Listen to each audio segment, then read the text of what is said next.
শুধু গল্প, কবিতা, উপন্যাস কিংবা সাংস্কৃতিক পরিমণ্ডলে নিজেদের বদ্ধ না রেখে সামাজিক দায়বদ্ধতার কথা মাথায় রেখে বন্যা বিধ্বস্ত মানুষের পাশে দাঁড়ালো সৃষ্টি সাহিত্য ও সাংস্কৃতিক সংস্থা। আর সৃষ্টি উপদেষ্টা মণ্ডলীর সদস্য কবি চন্দন পালের তত্ত্বাবধানে নিত্য প্রয়োজনীয় পণ্য, শুকনো খাবার, বাসন, পঠন সামগ্রী, সবজি, পানীয় জল, পরিধেয় বস্ত্র সহ বেশ কিছু ত্রাণ সামগ্রী নিয়ে সৃষ্টির একটি সৃজনশীল দল দক্ষিণ ত্রিপুরা জেলার ঋষ্যমুখ ব্লকের রিয়াংবাড়ি, রামকিশোর পাড়া এবং সোনাইছড়ি এলাকার মগপাড়ায় অবস্থানরত বন্যা কবলিত মানুষের কাছে গিয়ে তাদের হাতে তুলে দেন।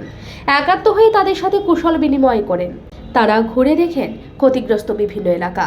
প্রকৃতির তাণ্ডবের কাছে হেরে যাওয়া মানুষের নির্মম পরিণতি ভারাক্রান্ত করে তোলে তাদের।